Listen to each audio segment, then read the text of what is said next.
All right. Well, the last few folks join us. I will get going with some housekeeping and a general welcome. Um, Thank you for being here for Poetry Northwest 2024 Winter Spring Issue Launch Party. Here is the beautiful issue with this gorgeous artwork by Michelle Peñalosa, who also has a poem in the issue. It is a nice fat one, as we call my 4-year-old son. We call him Fatty with much love and affection. And this is a fatty, and we feel really good about it. I'm Keetje Kuipers. I have been editor-in-chief of this big-hearted journal since 2020, and tonight I have the great pleasure of welcoming a group of luminescent poets from our most recent issue, Derrick Austin, Joan Kwon Glass, India, Lena, González, Alicia Mountain, and Natalie Shapero, who will be reading for you in just a few moments. First, in the chat, you'll find a link to our new issue, which I encourage you to take a look at if you haven't already. But before we get to our readers, I want to begin with a land acknowledgement.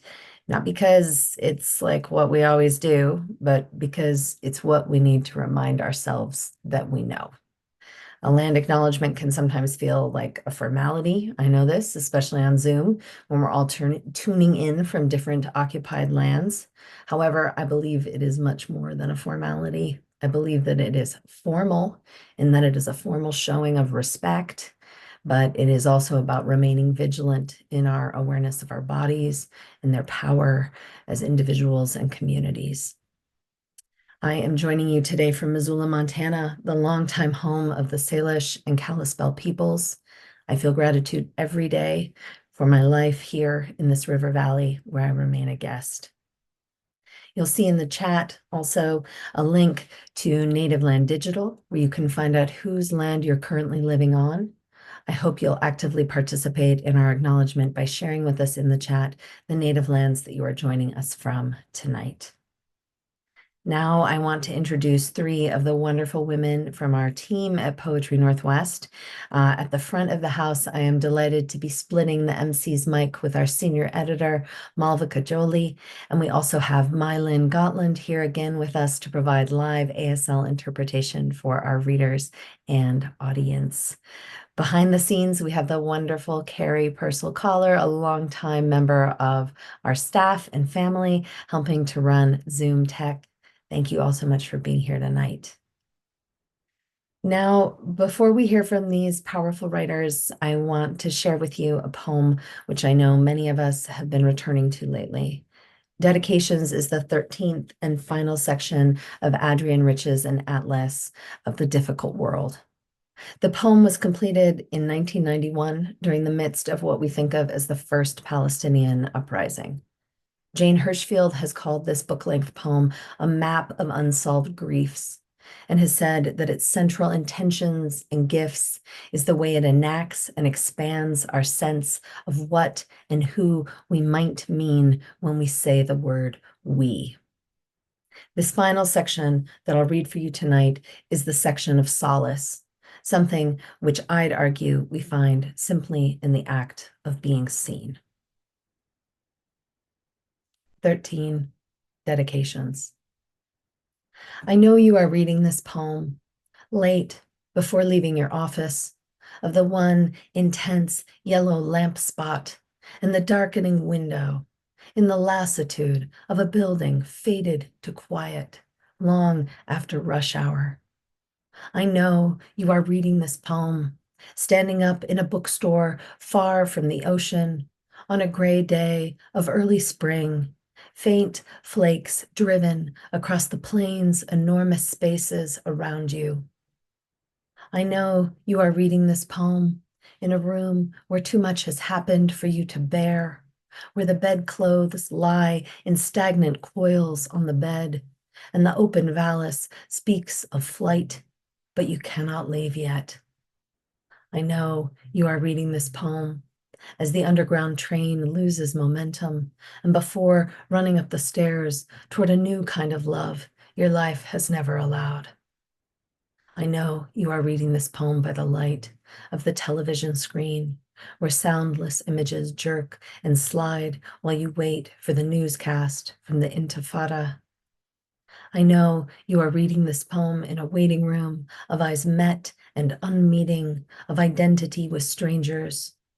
I know you are reading this poem by fluorescent light, in the boredom and fatigue of the young who are counted out, count themselves out at too early an age. I know you are reading this poem through your failing sight, the thick lens enlarging these letters beyond all meaning, yet you read on because even the alphabet is precious. I know you are reading this poem as you pace beside the stove, warming milk, a crying child on your shoulder, a book in your hand, because life is short and you too are thirsty.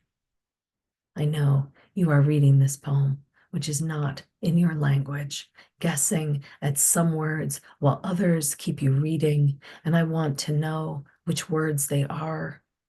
I know you are reading this poem, listening for something, torn between bitterness and hope, turning back once again to the task you cannot refuse. I know you are reading this poem because there is nothing else left to read, there where you have landed, stripped as you are.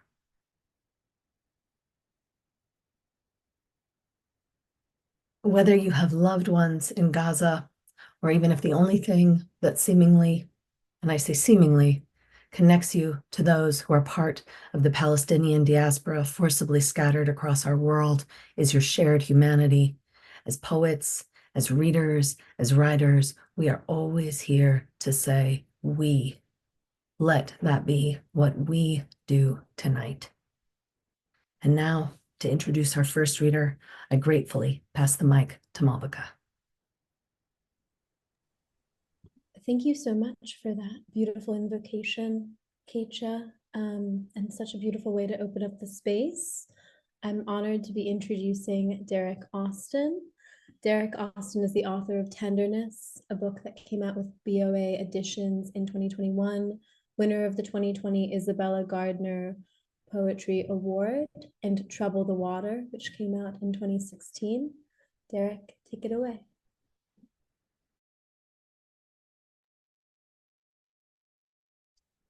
Hello. Hi, everyone. I'm really grateful to be here tonight um, in such this beautiful space and to celebrate this new issue of Poetry Northwest. I'm really excited to also listen to these wonderful writers. So let me get to some poems. The first two I'm going to read have been in Poetry Northwest, and then I'm going to end with something from the book. So this first poem is called Diary, First Day of Spring. 3 months since moving into Jay's apartment. Sun over red and white pine. It's early Monday morning. My fever broke. For 3 days, I barely moved. The sheets smelled chemically floral. The radiator fumed. Jay fed me broth from an earthenware bowl. The last time I was bedridden, I was a boy whose only wish was to live in one place. My family lived where the government sent my father. I was the sergeant's boy. I was very good at memorizing capitals. In Berlin, we saw Anita Baker perform songs my parents played on mornings I had to mow the lawn or scrub the toilet. I'm embarrassed by pictures of me at that age. Blank behind the eyes, my mind wandering. My heart had nowhere to be. Watching Jay sleep, I imagined slipping on my clothes and taking my camera to the plaza, where retired sailors under stout trees play dominoes or chess with weighted pieces for when the breeze picks up. Instead, I will put away dishes, sweep the floor. No one has dated me as long as Jay, openly, patiently. His stillness reminds me of looking down at the ocean from a cliff.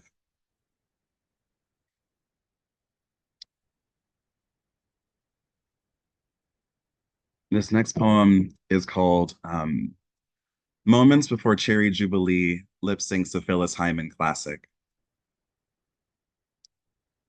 Always passionate, but tonight phantasmagory, bobble-headed baddie of the Armstrong, caught up in sorrow and lost in a song despite stumbling, fails to remember each word. She's been off all month, I worry. Phantasma, clearly wasted, ends her number, grandly, wig askew. Her earrings hit the floor. Hear that hoary voice? Her drag mother's the host. It'd be an understatement to call Cherry Jubilee a grande dame. She's reigned since 93. Keep rolling your eyes. She's nothing less than legendary. You haven't known the Holy Ghost, my darling, until you've seen her lip sync Phyllis Hyman's No One Can Love You More. Operatic, self-possessed, Cherry takes it slow, plucking tips with her acrylic claw and holding us in thrall. Quiet as it's kept, I bawl. Respect her. Sure, she refuses to perform what's hot. No top 40 or glitchy trap. No hyperpop singer's ululations. And you won't catch her in a neoprene Venom costume, but have you seen Viola Davis emote? Witnessed a cathedral hold a choir's held note. Extra. Little old me. You'll see what I mean. Zip it. There's Our Lady. And this last one's dedicated to one of my dear friends, Lauren. And this poem is called And Also With You. I follow your lead. Rise when you rise. Open the hymnal. Watch when the priest smudges your forehead with ashes. It's a day you love, your heart setting out into thickets of restraint. When we turn to our neighbors and hold their hands, dry, cool, or frail, I'm shocked by the casual intimacy. It's like coming out of the earth, this thawing earth, where I spent all winter weeping, weeping, weeping. Our Uber takes us back to town while I look out the window in my distracted way. Before opening the door, I kiss your warm cheek. You ask where we'll have gimlets later. Thank you.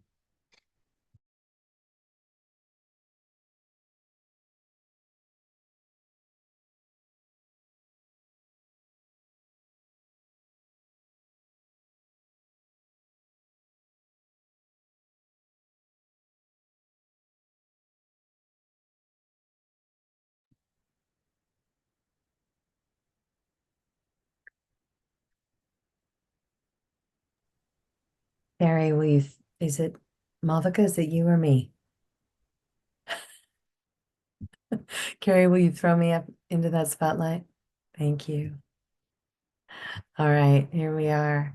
I want to thank you, Derrick, for that reading. I have loved your poems for a long, long time, and I never get over the pleasure of hearing them. So thank you. And now I want to welcome Joan Kwon Glass.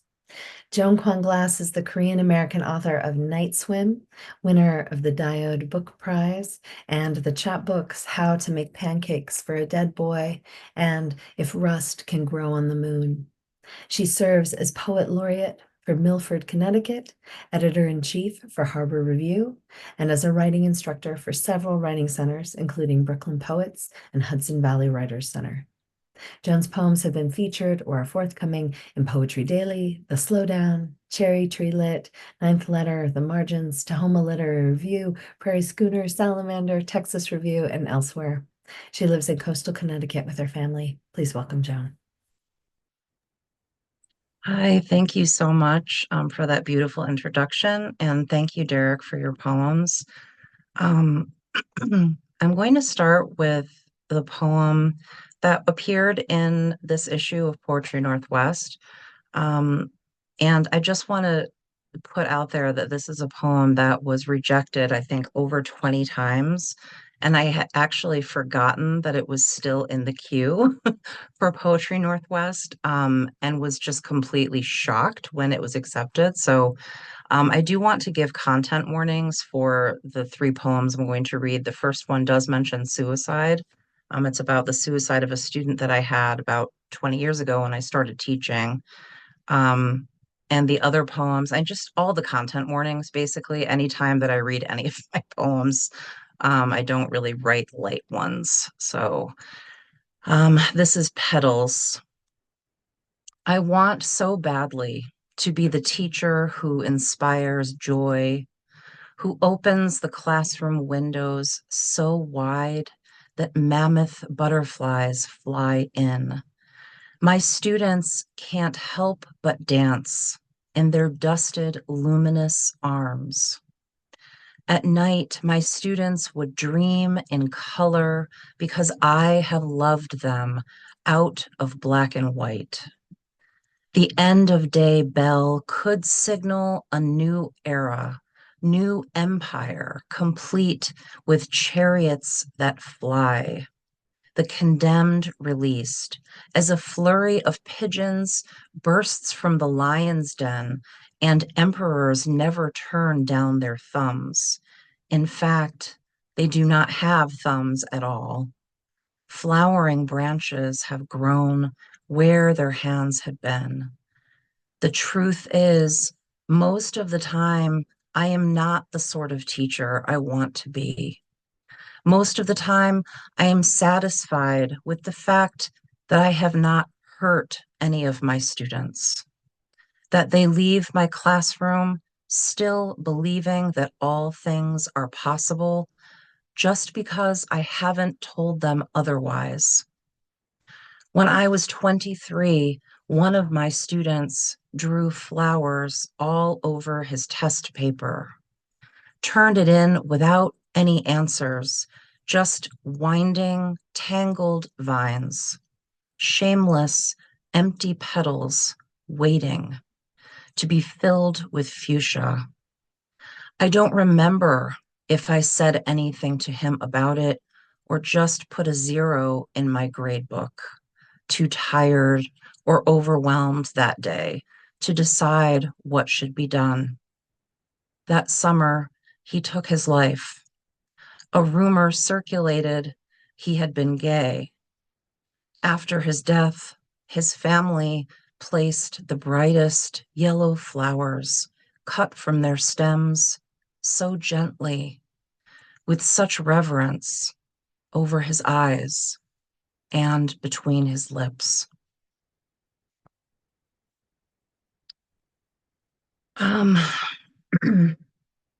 That's the first time I've ever read that poem out loud. That was really difficult to read. The second poem is Last Communion, and it appeared in Chestnut Review. Last Communion. Here I am, kneeling again before a man who tells me I can be holy while insisting that nothing is permanent, not even my precious sins. I am washed in the blood, longing for something sacred, tongue hanging over my bottom lip like a dog. I like to read between the lines of obituaries, try to guess what their family members left out on purpose. You can tell a lot, but by what isn't there.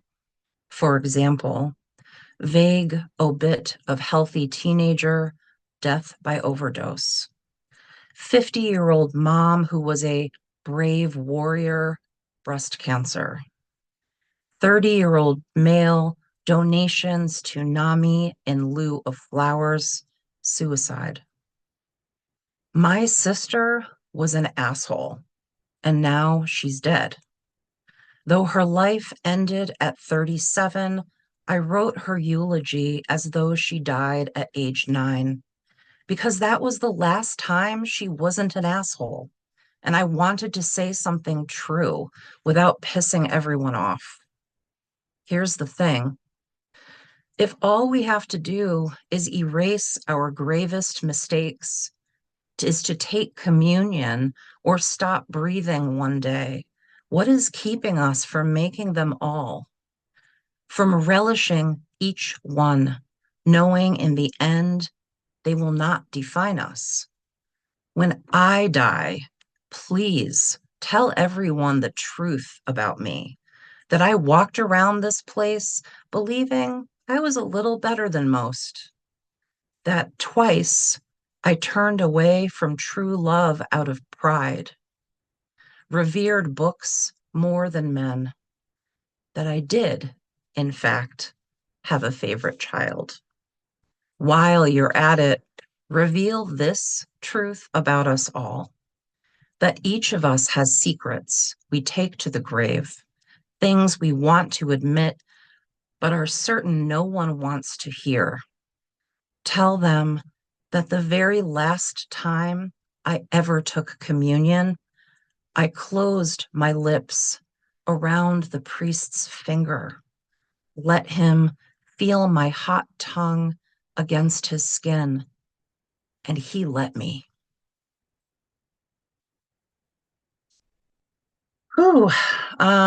Okay, the last poem I'm going to read appeared in Tahoma Literary Review, and this one is in a new manuscript that I have that's floating around. It's called The Oriental and the Hummingbird at the Trailer Park. My 80-year-old Korean mother bought a trailer in a 55-plus Florida trailer park. She has always seemed more comfortable around white folks than other Koreans, delights in their abundance of potato salad and poke cake, appreciates that so many of their children did not go to Yale or Harvard, is awed by and basks in all of their shameless American imperfections. When she came home from a 6-week stay and I asked her, "So, how was it?" her face lit up. "Oh, I was the only Oriental, so they just loved me." My mother, an adorable curiosity, so small, so precious, something to behold. Unbeknownst to her, I too have a trailer park story. When I was 14, I got wasted and then tripped on acid for the first time. My friend Ondine and I drove down to the trailers off Woodward past 6 Mile Road looking for pot. I was 5, the first time someone I loved called me a chink. 12, the first time a grown man said he loved me, then shoved his tongue down my throat. Maybe that is why I am always desperate to stray from whatever flock I was told I belonged to, wandering instead to those who would see me but keep their distance, not care that I could only fly backwards. At the trailer park, I got my first tattoo on someone's bed, a hummingbird on my right ankle, a choice I was too drunk to remember making. He held the tender bulb of my heel in his hand like an offering while everyone else watched. Hummingbirds don't migrate in flocks, choosing rather to travel hundreds of miles on their own. When they find each other, they are called a glittering, a shimmer, a hover. My mother is home, and I meet her at the door so she can watch me retreat, hum my wings so fast I can almost hide behind my own heartbeat. Thank you, everyone, for being here and listening. Thank you so much. Everyone give it up for Joan. I love that you could almost hide behind my own heartbeat. There's something so lovely and aortic about that. Yeah, thank you so much. Our next reader is not only a poet, editor, and multidisciplinary artist, she is also one of my favorite people to have the honor of introducing. Lena González received her BA from Columbia University and her MFA from NYU's Creative Writing program. Her work has been published profusely and is published or forthcoming in American Chordata, The Brooklyn Rail, Harvard Review, Lampblack, Pink, Pigeon Pages, Poetry Northwest, and the Slowdown podcast, among others. Foxwoman Get Out, which came out last year with BOA Editions, was selected by Araceli Skermay as part of the Blessing of the Boats selections and is her debut poetry collection.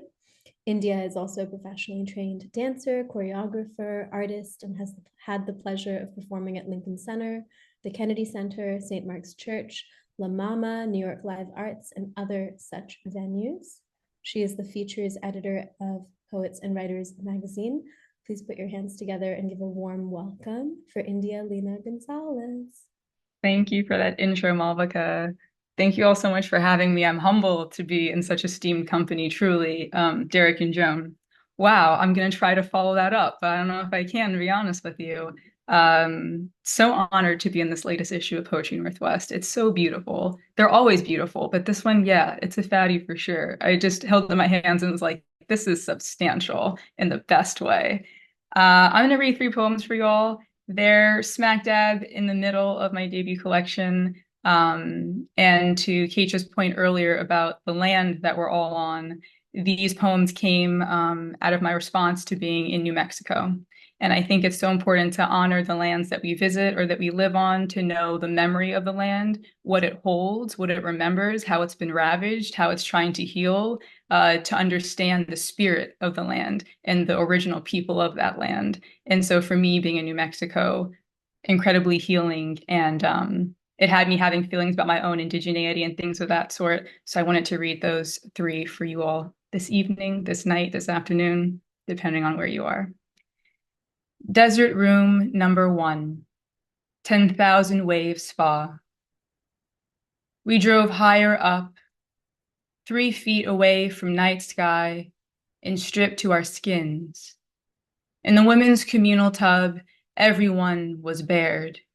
Shay did leg exercises underwater. I laid out rib on wooden floor, stuck leaves to my chest. Twin plunged into cold water and tested how long she could stay in until her nerves gave out. We all ended staring up. The sky is a perennial laceration out west. In the Grand Bath, there were men and a waterfall. I moved my feet back and forth in the warm water. I was still a watercolor from the dislodged blueberries of morning. It was hard not to feel tender when I was constantly being tenderized. It was hard not to call all the bodies jiggling around in their skins dear. We were all a litter beginning to grow light. Our eyes a haze, bones not fully baked. Before my shower, I saw a man writing messages onto little foam cups. I asked him if he was a poet. He said, "We're all sand in the end. The decomposition of your face will be a sad thing." I told him I'm getting cremated. He stopped his scribble to glance up at me. He pointed at my navel and said, "Very cute cut." He pointed at my head and said, "Ah, the globe." Desert Room Number 2, Santo Domingo Pueblo. This is the sign for the corn dance. This is the sign for the outside folk. It says you cannot do any of the things, stranger. I agree. I do not do any of the things. No camera, no note. This is not a note, stranger. I cannot speak about the women with hair like blankets, the smooth stomping of feet to desert floor, the men ringing with something that sounds like the voice after the voice has up and left, the smooth stomping of feet to desert floor. Here, I am not right. This snow cone is delicious. My mouth is blue. I stare at the plaza with the bodies. I buy the very soft silver of the bodies, call it a badger, outside oven, red mesa carved into bracelet. I ask about the fat pickles swimming in Kool-Aid, the houses with too many people sitting on flat rooftops. I want to yell, "Do not fall. You are falling. I fell once." Listen to my tribal rules and regulations. 1, when the natives ask you to head inside the 3-walled hut, Slurp all the brown stews. Do not ask for vegetarian options. 2. When the baby girl in the plaza walks straight up to you, she will grab your head and call it the sun. She will tell you to be careful, or else she will burn yourself straight to the ground. 3. You are una parda again, part of a tribe set on fire, another tribe of God, another tribe that is bared. Cuidado. Ten cuidado. 4. Allow the baby girl to place some sticky words on you. You need a mother out here, off Interstate 25. 5. Thank her. Kiss both her little palms. The smooth stomping of feet to desert floor. 6. Fall back down into the dust. It is August, and you might just be a sign stuck outside. You might just be fried fish. And the last one, desert room number 3, El Rey Court. The geriatric couple in the pool looks at us like we won't get in. Twin and Shay slink into the shallow end, black and red hair fanning out behind them, a couple of waxy lily pads. My much-loved night swims, the underwater lights hitting your body, a Volvo XC90 coming straight for you. I sit on the white and tangerine pool chair. The old couple drips away, and I hear my 2 lily pads laughing again, the way women laugh that is really a bark. I would like to know where to place myself. Upright in the parking lot, bent in the hotel restaurant seat, flat out across the bed, in the native life I have not lived. In my head, the Italian director is preaching to me in Twin. He says, go back to your elders and ask them about the plants. I want to say, what plants? Where are my elders? Find them. Bring me back my information. On the floor of the pool, cobalt waves are painted. Even water isn't enough. The deeper dagger of my multidimensional existence. Just this morning, I got my aura photographed, and from the root of me, I burnt straight through the frame. The lady said, Jesus, you're the sun. I said, I know. It hurts. Who wants to be so isolated? Where are my planets? You all promised me at least 8 very good planets. The lady ran out the store, her head one gold flame. I said, I'm sorry. When I'm hurting, the flames come like that. It's not my fault. I'm still learning. I fall straight down into the chlorination and find myself floating up. I can't hear the barking anymore, just water going straight in the ear holes, a ringing that is lily pad howling. I look at those puffy little stars, become raceless, don't need all those planets anymore. Maybe just a moon. I move my arms back and forth, my 2 lily pads blooming in the distance to cool down for just a bit. Thank you all.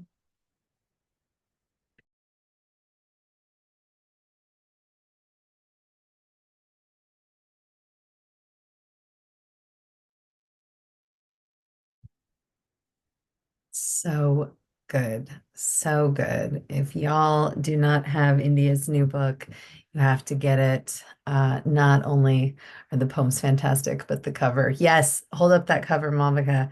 So hot. Love it.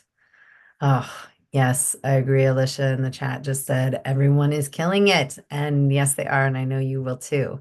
So let me introduce you so we can get straight to your also fantastic poems.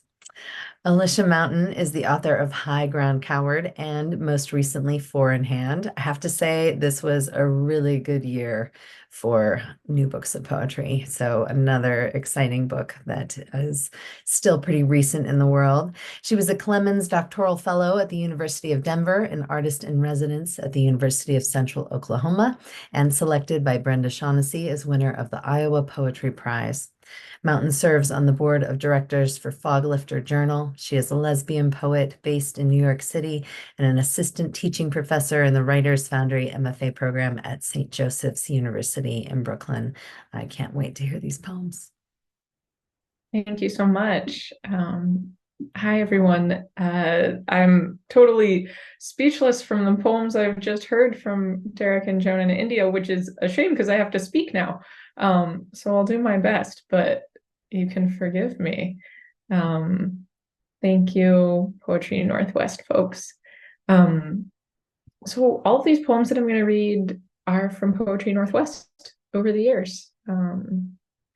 I'll start, and they're also all poems I'm scrolling through that are lurking in a new unpublished manuscript. So fingers crossed that they get to be bound up in a little book soon. This first poem is Rebar Goodnight. Downhill in dusk, past the derelict school, whose margins the city keeps spraying with a pesticide that wiped out a hive in the community garden. My girl clipped pepper spray to my keychain, saying, "Tough guy, when you take the alley behind the motel, at the end of the day, you're still a girl." At the end of the day, the empty jar of my soup lunch. The Ziploc bag that I will sponge clean and turn inside out, undignified on the kitchen counter. Formica is a trademarked word. Formica was developed as a replacement for mica. I don't want to be too literal when I say that whatever could be mined here has been mined. Shiny and crumbling, flaking, fish scaling, dislodged. The other kitchen deceit is how aluminum foil dipped in water brings chrome to a luster, brings the Craigslist guy's wallet out when you can't keep paying the insurance on the bike, but rustless, it runs like a gun sight. Crossing an intersection on the diagonal, I miss my mom. I miss the Austrian neighbor lady I called Mrs. Terminator Grandma, but only in my head, embarrassed at having given her enough thought to love her.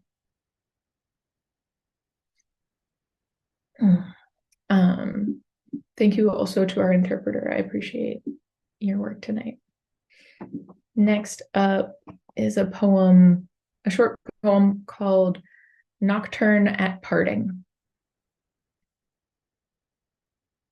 And when she said good night, she meant good night. Do not confuse it. Step and step again.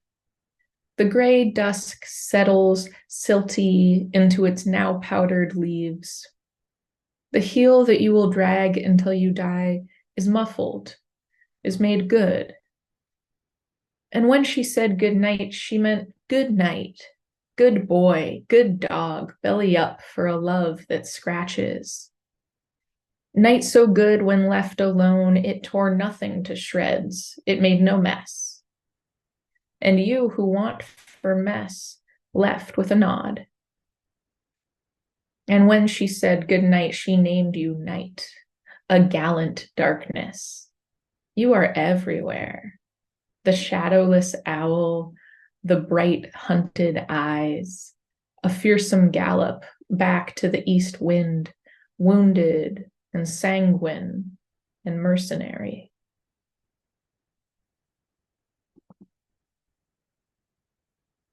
And this next poem is called Ultralight.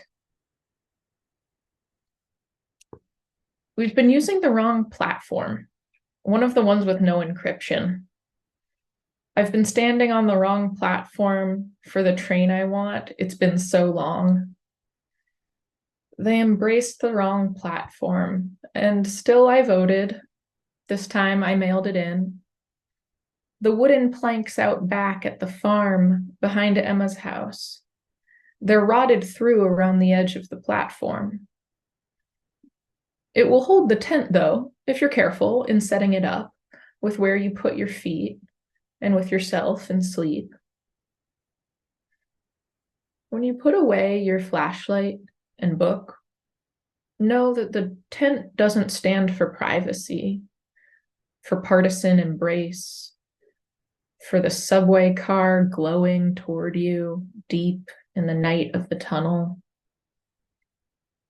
It is the lightest aluminum pole, thinnest whisper of fabric and mesh between you and the constellations you cannot name, the shadow clouds cast across the moon, the wind that coaxes them, the one owl you can hear, the many silent bats, the road, the other places you could and will end up, the light on in the house until Emma turns it off, the morning on the other side of a planet that will become yours after sleep.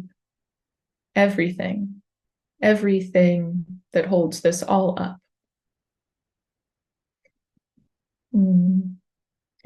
I'll offer my land acknowledgement. I'm in Brooklyn, and this is the home of the Lenape people. My last poem is one from this issue.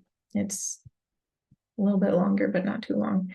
And this poem is one of those when you ask someone to give you a prompt to write a poem, because you need to write a poem and you're like, okay, just give me some nouns and I'll figure out how to make them work.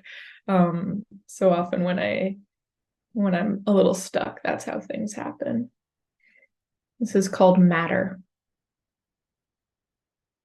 When I ask the fancy lover what goes on tonight in the poem, I ask it for the first time because it's new. Because it's new, she says the true stuff. Love and rage. Also maybe silk with rips in it. Wet cloth.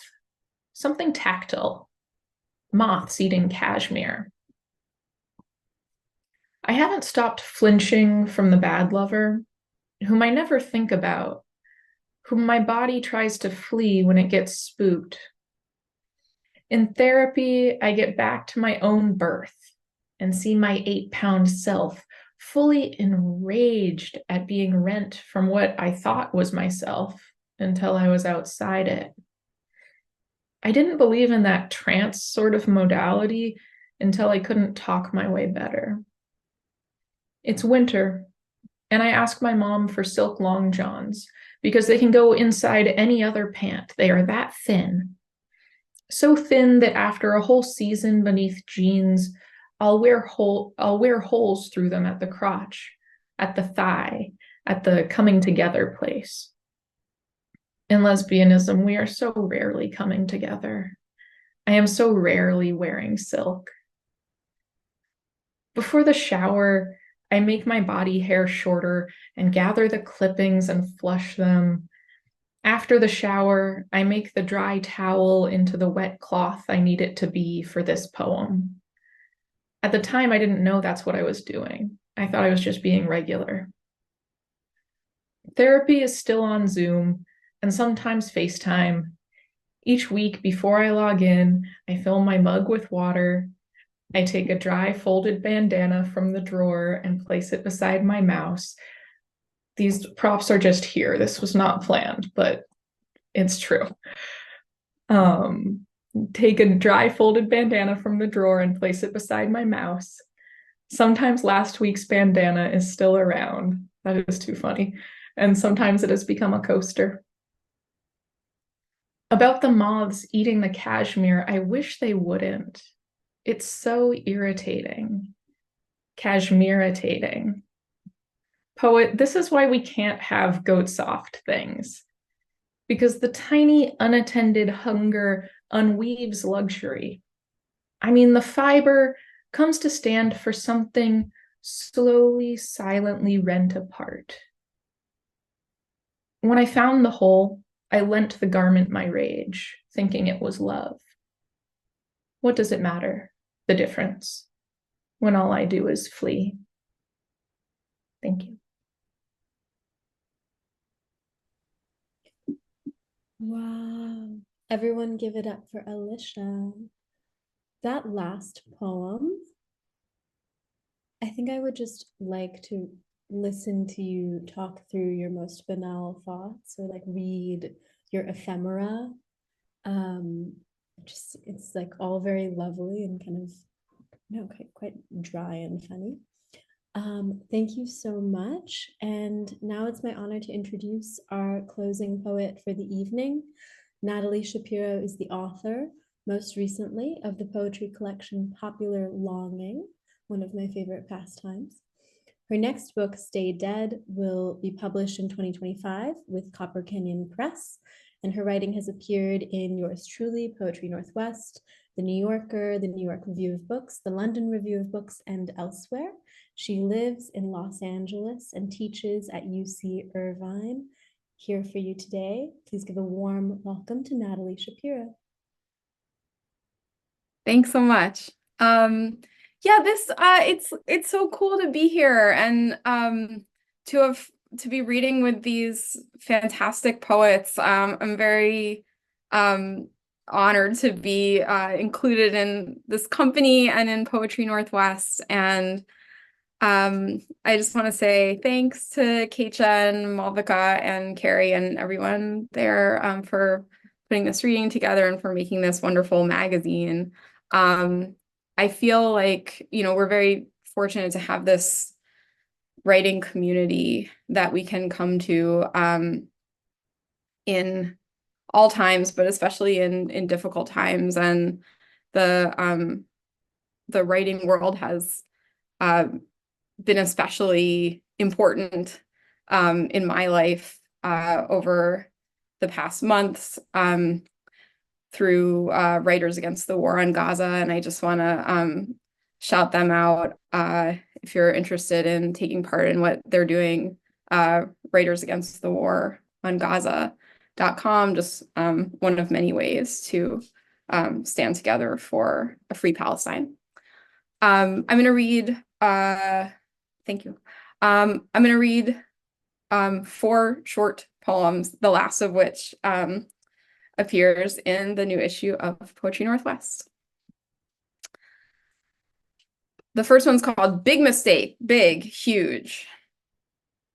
Mark Rothko was just too trusting when he announced, "I'm interested only in expressing basic human emotions, tragedy, ecstasy, doom, and so on. Personally, I couldn't begin to fill in what the other ones are. Is one of them the feeling of overly enjoying the joke, what's blue and smells like red paint? Blue paint. Is one of them not being able to remember which director it was who said regarding violence in his movies, that's not blood, that's red? Is one of them returning from the dead?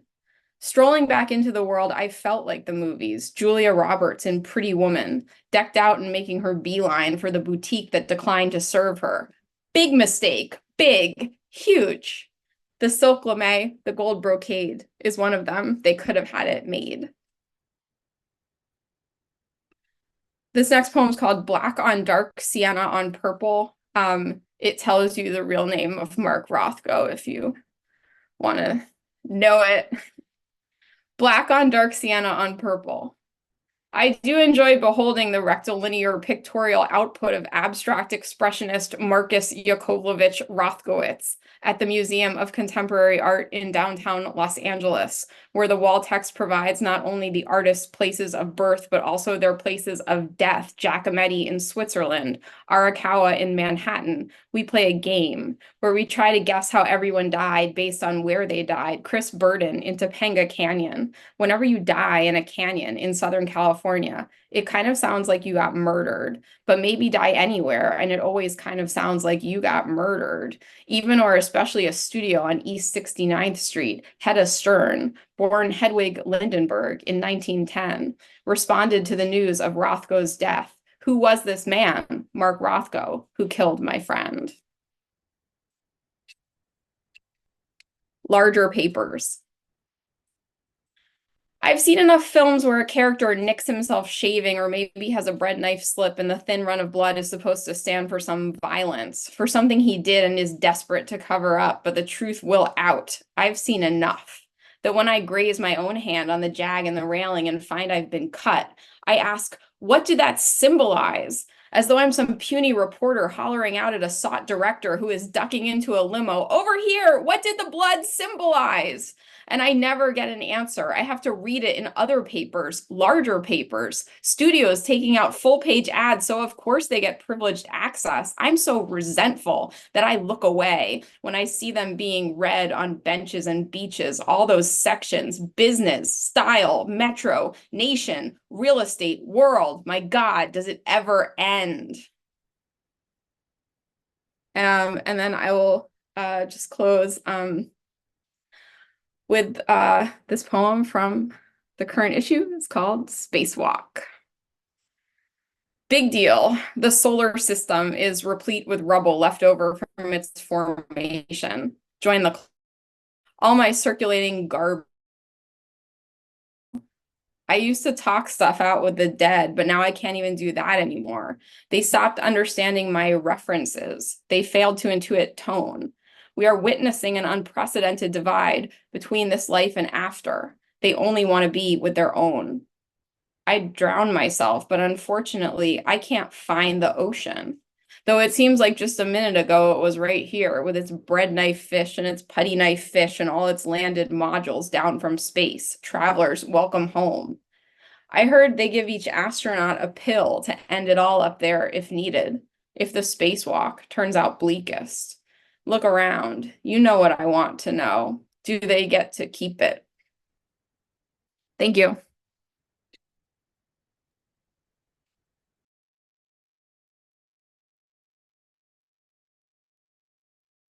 Thank you so much, Natalie. That was the perfect way to close out this evening with that fierce, sharp intelligence and wit. Thank you so much, Derrick, Joan, India, Alicia, and Natalie. And thank you to all of you in the audience. Joan ended her reading for us tonight with the line, "I can almost hide behind my own heartbeat." And that is such an aching line. But I don't want us to hide behind our own heartbeats. Adrienne Rich described poetry as a liberative language, connecting us to others like and unlike ourselves. And Jane Hirschfield, to quote her again, added to that the definition of liberation as connection with not only the like, but the unlike was for Rich a foundational value. The same contract is at the core of any genuinely democratic self-governance and at the core of a working literature, a working relationship, a working compassion. Thank you for being here tonight to be part of that we that we can never afford to forget, which includes the liberation, safety, freedom, and sanctity of Palestine. This we is what poetry teaches us again and again. You can find more of the poetry that connects us in the winter-spring issue, which I'll link to here again. But thank you all so much.